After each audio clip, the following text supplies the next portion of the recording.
Pull up to your fuel pump and look at what comes out of the nozzle. A clear, faintly amber liquid that smells sharp and evaporates fast in open air. It did not start like this. Crude oil comes out of the ground as dark, viscous substance that could not power a car engine at all. What flows from the nozzle is so completely different from the original material that it barely resembles it. Between the oil field and the fuel pump is one of the longest, least feasible industrial journeys in the modern world. Geology, pressure, heat, chemistry, pipelines, quality testing, and safety system are all play a role before a single liter of fuel reaches a tank.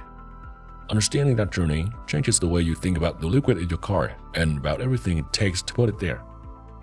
Let's get into it right here on Small Things.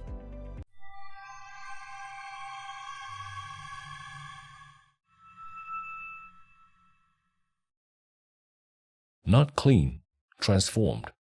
At its core, gasoline is a precisely formulated mixture of lightweight hydrocarbon molecules refined from crude oil to burn cleanly and predictably in an internal combustion engine. The critical property is controlled combustion. Gasoline must ignite at the right moment inside the cylinder, not before and not after. The octane rating on every pump measures the fuel's resistance to premature ignition. It is a condition called knocking that causes the engine damage over time. Higher octane fuel resists early ignition better. Crude oil in its raw state contains no usable gasoline. It is a mixture of hundreds of different hydrocarbon compounds, from heavy tars to light gases, all combined. Refining is the process of separating and transforming those compounds into a specific fuel that meets engine and emission standards. Deep time and the long search. It did not start with a pipeline. It started with pressure, heat, and deep time. Crude oil forms from the domain of microscopic marine organisms that accumulated on the ocean floor hundreds of millions of years ago, buried under successive layers of sediment and compressed under geologic pressure over millions of years. That organic material gradually transformed into petroleum, hydrocarbons locked inside the pores of rock formation miles beneath the surface. Finding it is not straightforward. Oil does not pool in underground lakes. It occupies the microscopic spaces inside porous rock, often far beyond the reach of any casual drill. Geologists study rock formations and sediment structures, looking for geological patterns that suggest hydrocarbons might be trapped below. Seismic surveys send powerful sound waves into the ground and capture the returning reflections, producing three-dimensional images of the rock layers below. Exploratory wells are then drilled into promising structures to confirm whether hydrocarbons are actually present and in what quantity. Drilling is slow and methodical. The drill cuts through some sandstone, shale, and Asian compressed rock with sections of pipe bolted on one by one as the hole deepens.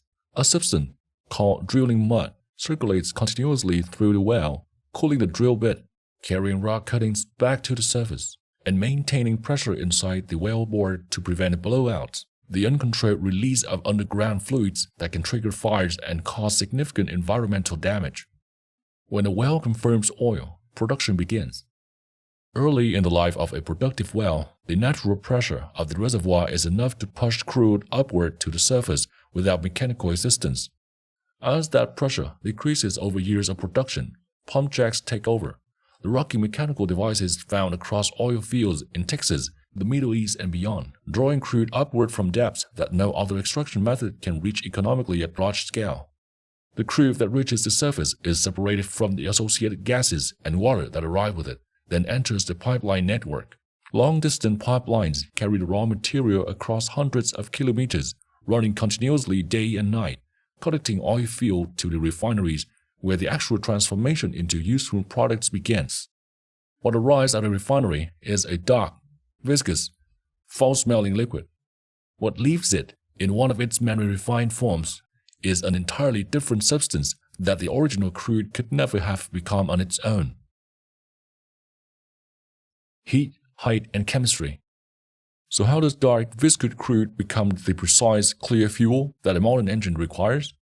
It begins with heat.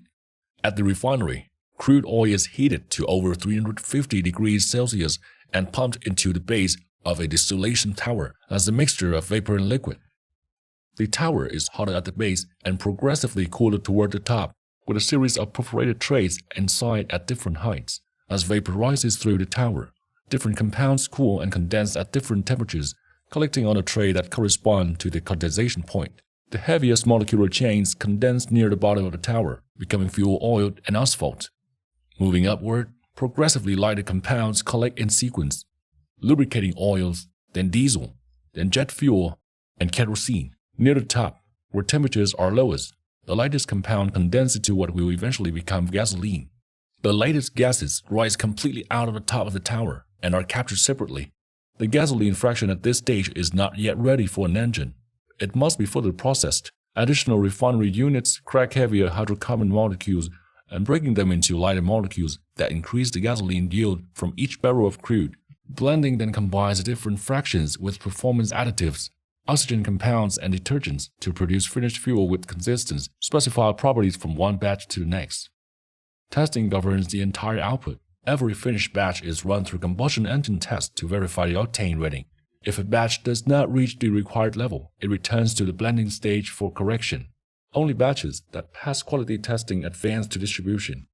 From a single barrel of crude oil, a refinery typically extracts around 160 liters of gasoline alongside diesel, jet fuel, lubricants, and feedstocks for plastic and pharmaceuticals.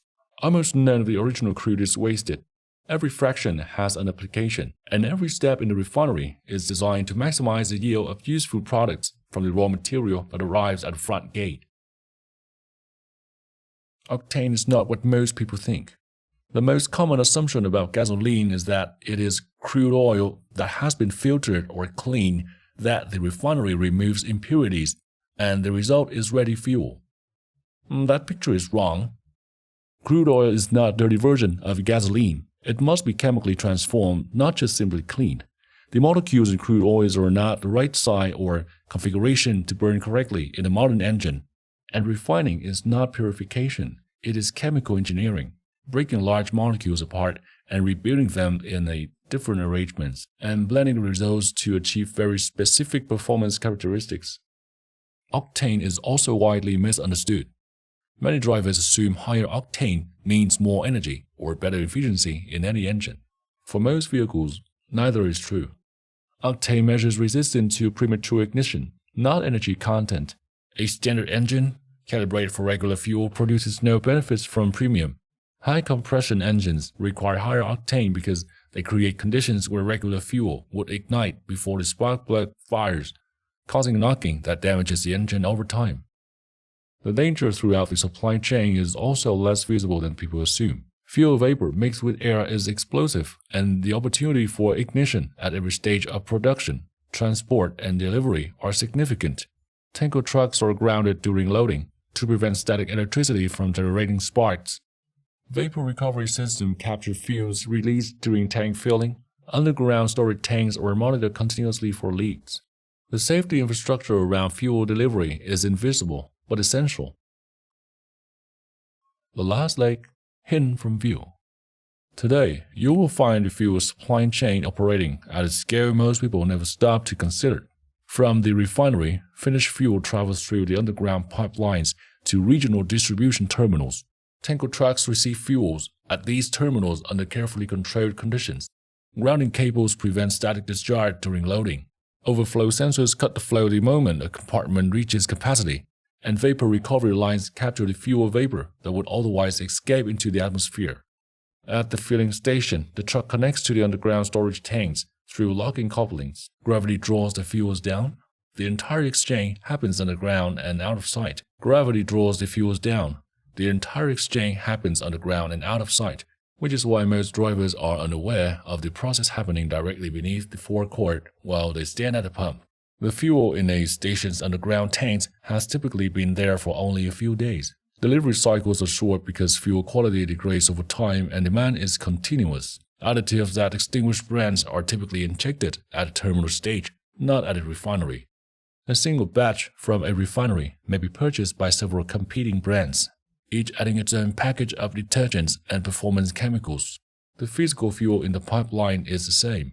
The finished product at the pump is differentiated at the very last step before delivery.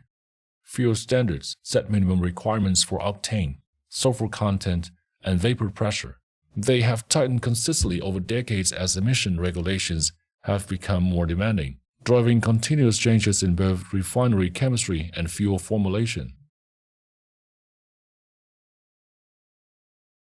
The end of a long journey. So how does crude oil become the gasoline that powers everyday cars? The answer is through geology, pressure, drilling, pipelines, heat, chemistry, testing, and a supply chain that operates continuously behind the ordinary act of filling a tank. The gasoline in your car is not just oil that was pumped from the ground. It was the final result of one of the most complex industrial systems humans have ever built. Every time you fill up, you are touching the end of a journey that started miles under the ground, passed through heat and chemistry and quality control, and reach you through a supply chain that never stops. That liquid in your tank has traveled further and been transformed more completely than most people will ever realize. If this changed the way you think about what flows through that nozzle the next time you fill up, let us know in the comments what you want us to trace next. We might make it in our next episode. Thanks for watching. History often hides in the smallest details.